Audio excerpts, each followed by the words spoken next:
السلام عليكم ورحمة الله وبركاته. الحمد لله والصلاة والسلام على رسول الله وعلى آله وصحبه وعلى ثم ما بعد. We'll continue our class in the explanation of the book Umdat Al Ahkam by Al-Hafiz Abdul Ghani bin Abdul Wahid Al-Maqdisi rahimahullah. And we're still in the book of the prayer, in the chapter of the description of the prayer of the Prophet sallallahu alaihi wasallam. And the author rahimahullah, he said, عن عبد الله بن عمر رضي الله عنهما, under the authority of Abdullah bin Umar, may Allah be pleased with both of them. قال أن النبي صلى الله عليه وسلم كان يرفع يديه حذو منكبيه أو منكبيه إذا افتتح الصلاة. That the Messenger صلى الله عليه وسلم used to raise his hands to the level of his shoulders when he starts the prayer.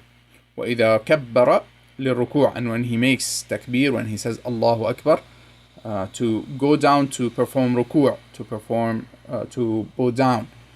وإذا رفع رأسه من الركوع رفعهما كذلك, and likewise, if he raises his head from bowing down, he raises his hands as well. قال وقال سمع الله لمن حمده ربنا ولك الحمد, and he says سمع الله لمن حمده ربنا ولك الحمد.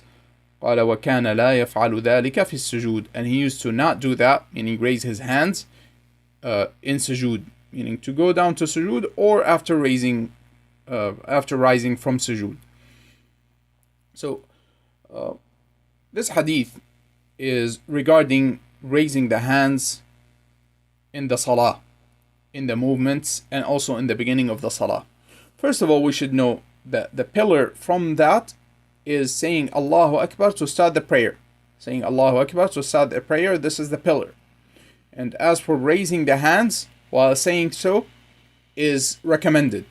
It is not an obligation and not a pillar. However, one should not leave it merely for being recommended, but rather one should fulfill it and one should perform it as a worship of Allah subhanahu wa ta'ala. And the people of knowledge, they've differed in regards to what is the wisdom. Why do we raise our hands? The strongest opinion is that this is a obedience to Allah subhanahu wa ta'ala and to the Messenger sallallahu alaihi wasallam, and following the way of the Messenger sallallahu alaihi wasallam.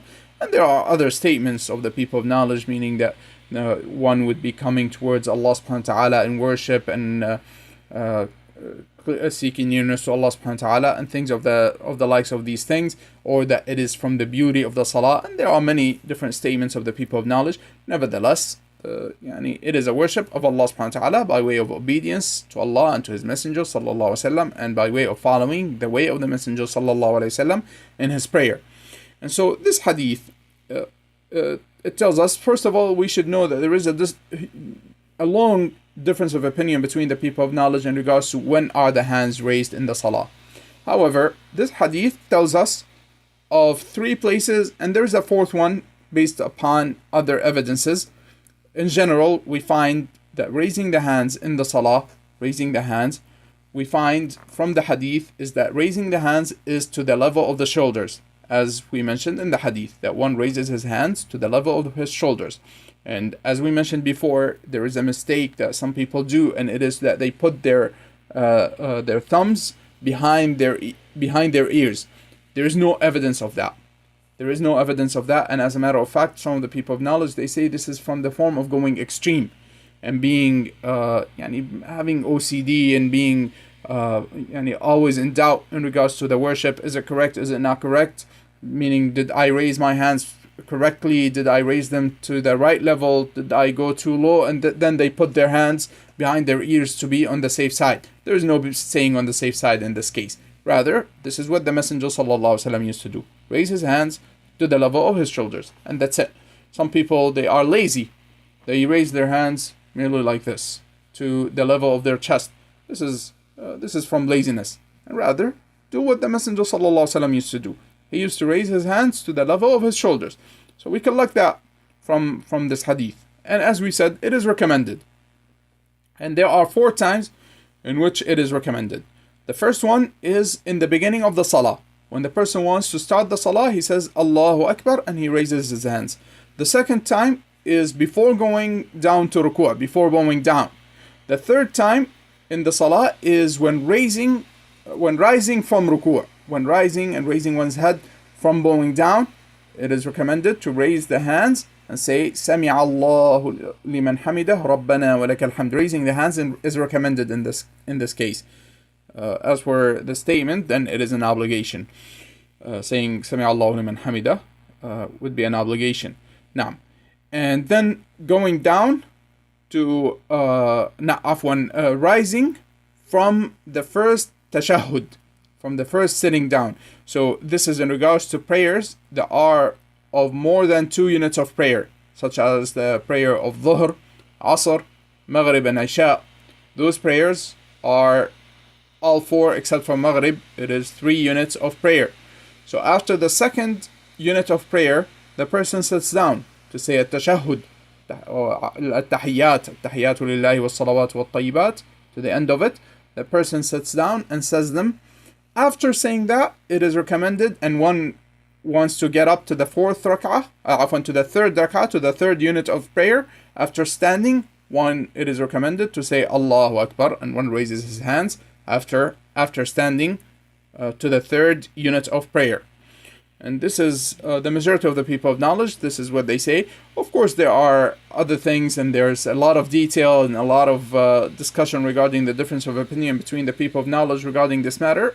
Whoever wants to learn more regarding this matter, they can go back, especially to the book of Al-Imam Al-Albani rahimahullah, Sifatu Salat al-Nabi sallallahu alayhi wa sallam, the description of the prayer of the Prophet sallallahu alayhi wa sallam.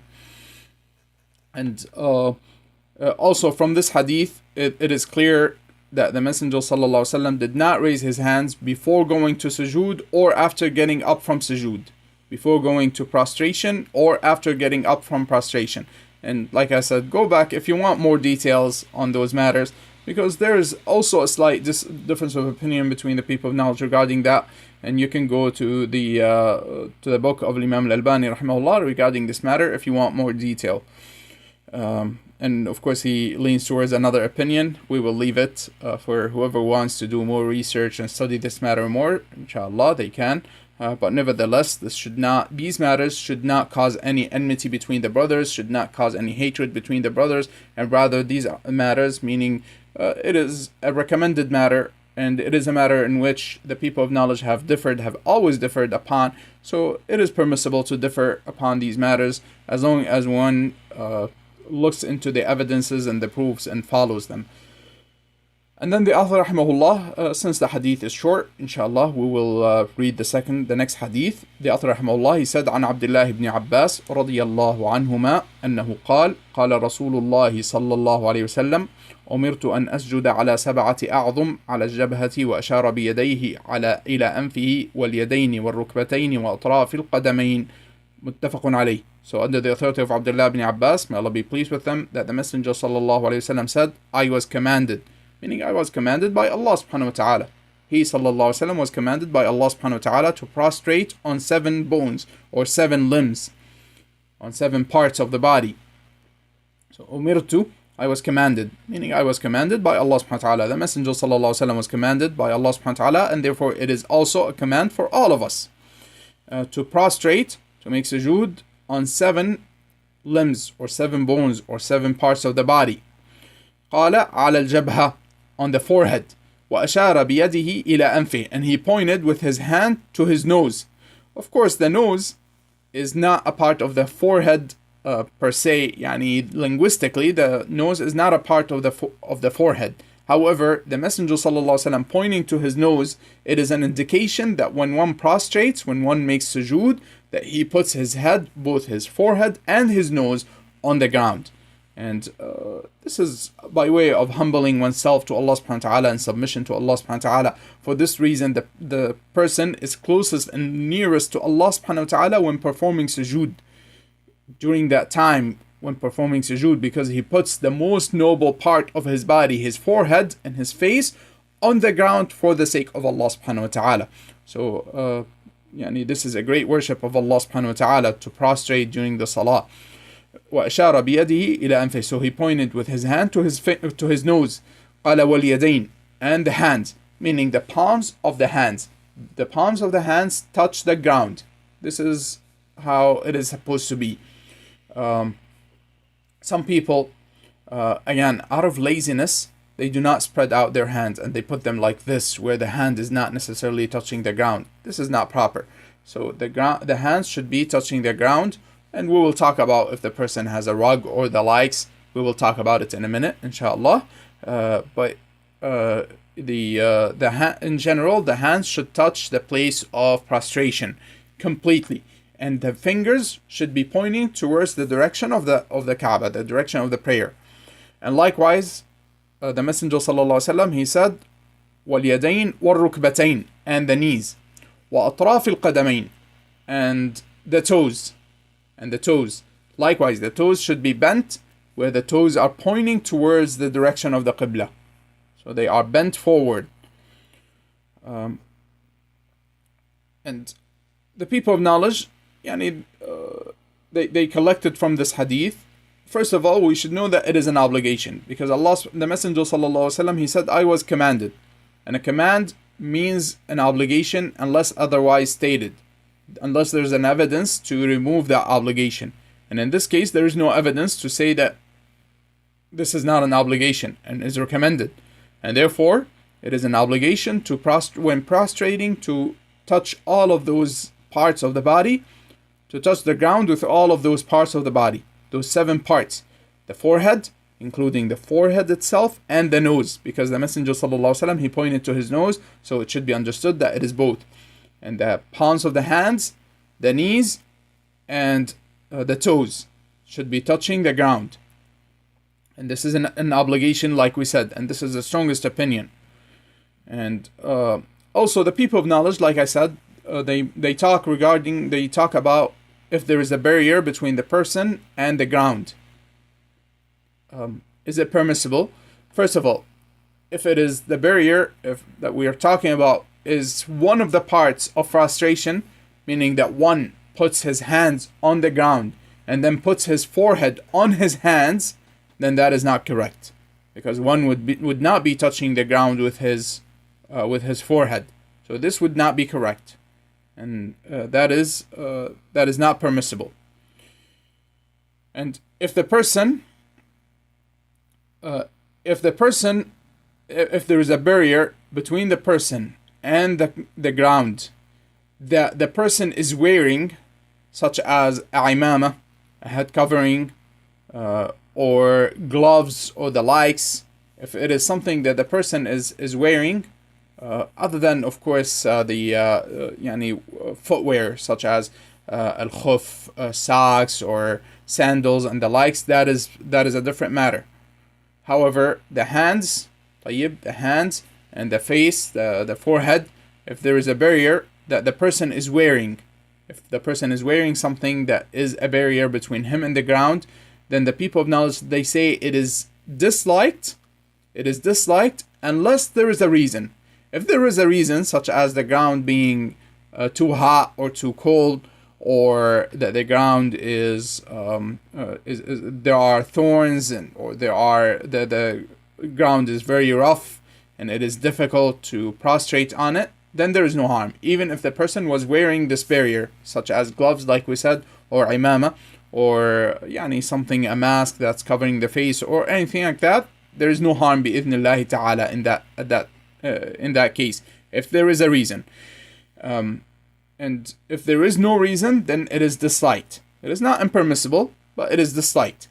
In addition to that, if the barrier is disconnected from the person, meaning the person was not wearing this part of this barrier, this piece of cloth or whatever it is, like the rugs, then there is no harm. If it is a rug, there is no harm bi'idhnillahi ta'ala. It is not disliked, it is not impermissible, it is permissible. There is no harm. Finally, the people of knowledge, they talk regarding, and they mention what is regarding when a person is going down to perform sujood. Which part touches the ground first? Is it the knees or the hands? There is a very long disagreement and difference of opinion between the people of knowledge regarding this matter. And like I mentioned before, this should not cause any enmity or hatred between the brothers regarding this matter. However, it is okay to study it and to understand it based upon evidences. The strongest opinion regarding this matter is to put the hands before the knees. This is the strongest opinion, unless there is a reason, such as, for example, a person has backache or his knees hurt or something of that nature, and he has a need for him to put his knees first, then he should put his knees first. If there is a reason, if there's one way that is easier for the person than another, he should go with the easier. Our Shaykh Abdul Rahman Al-Umaysan, Hafidhullah, he said the strongest opinion is go with what is easier for you.